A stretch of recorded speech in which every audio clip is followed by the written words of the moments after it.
New details have emerged about the mass shooting at Sydney's Bondi Beach. Australian authorities say early indications point to a terror attack inspired by Islamic State.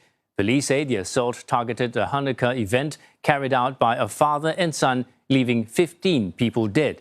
Police have revealed the father's identity for the first time as Sajid Akram, aged 50. His son, Naveed Akram, is 24. Authorities also confirmed both men traveled to the Philippines last month. There has been reports in the news about our two offenders travelling to the Philippines last month.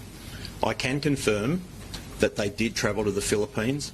The reasons why they went to the Philippines and the purpose of that and where they went when they were there is under investigation at the moment. I also confirm that the vehicle, which is registered to the younger male, contained IEDs, but I also confirm that it contained 2 homemade ISIS flags. Prime Minister Anthony Albanese is calling for national unity as the incident is being investigated as an act of terrorism targeting the Jewish community. What Australians want is to come together. What terrorists seek to do is to create division, is to create conflict, is to undermine social cohesion. At that time, we're a better country than that, and we can't allow their objective to be successful. And that is why we must come together as a nation, I think, overwhelmingly. The Prime Minister also visited Ahmad Al-Ahmad in hospital, the 43-year-old father of 2 charged at one of the gunmen and seized his rifle. Mr. Albanese praised his courage as inspiring, calling him an Australian hero. Yes, somebody got it. Somebody got it. Yeah. Go away, go away. He's got guns. Footage shows him confronting the attacker and disarming him as an act being lauded by people all over the world, including US President Donald Trump. Ahmad was shot several times in the shoulder during the tussle with the gunman.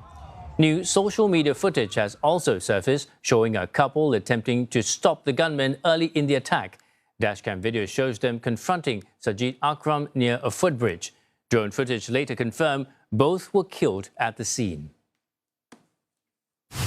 And CNA's Jack Boyd joins us live from Bondi Beach in Sydney with more. Jack, what's the situation like where you are right now? It's a very emotional and sombre scene here this evening at the pavilion at Bondi Beach. There are hundreds of people here to pay their respects. They've been coming and going throughout the day, including some of the family members of the victims of this attack. People have been laying flowers. The size of this memorial has just been growing and growing.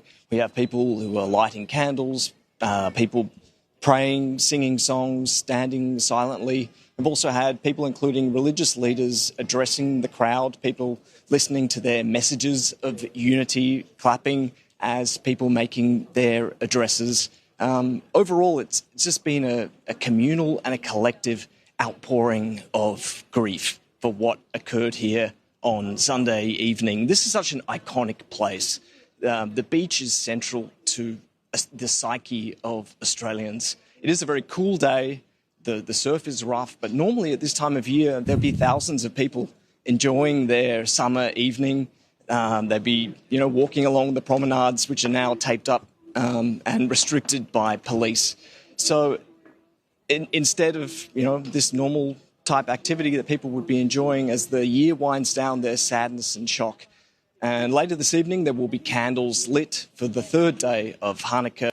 I expect more people will be coming down this evening to pay respects to those 15 people killed in this attack. Now, Jack, what do we know about the progress of the investigation so far? What steps are authorities taking?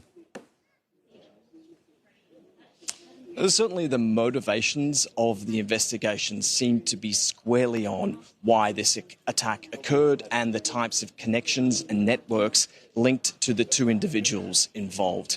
We know that these 2 men travelled to the Philippines just last month, according to anti-terror officials here in Australia. That's been reported by Australian media throughout the day. We know that they travelled to Manila and then somewhere in the southern Philippines. We don't know exactly where. We don't know who they associated with. But but you'd have to think that who and what they did while they were in the Philippines, areas around Mindanao, of course, have been hotbeds for extremist and Islamist groups for several decades now, will be at the top of the agenda for authorities investigating the motivations for what occurred here. We know that the younger attacker, Naveed Akram, did have purported links to Islamic State. That was investigated in 2019. He had some links reportedly to Australia's IS cells. His father, however, despite these investigations, was able to have a gun license and own several firearms despite the investigations into his own family. So some of these details are now starting to spark national debates, concurrent debates that are occurring now. One is around gun control and the other is around anti-Semitism and hate speech. Australia already has extremely strict gun regulations that were introduced back in the mid-1990s. There are very heavy restrictions on what type of weapons people can own and possess. But of course, that hasn't stopped the incident in this case. So the government is already going ahead with new moves to make those rules even stricter. The licensing, what guns people can own, whether only Australian citizens would be able to have guns here in the country. And as well, at the same time, we're having pressure applied to the government to provide real moral leadership here, to protect the community, to provide support for those who have been left vulnerable in the wake of this attack. And that may come out in the form of more anti-Semitism restrictions and rules. The government says the rules have never been tougher, but they do have plans in place. They've already banned doxing. The Nazi symbol has already been made illegal. So there are steps, but certainly there is pressure and there is emotion from the community to ensure that more is done and that attacks like this don't happen again. Well, thank you very much for that update, Jack. CNA's Jack Bort reporting live from Bondi Beach in Sydney.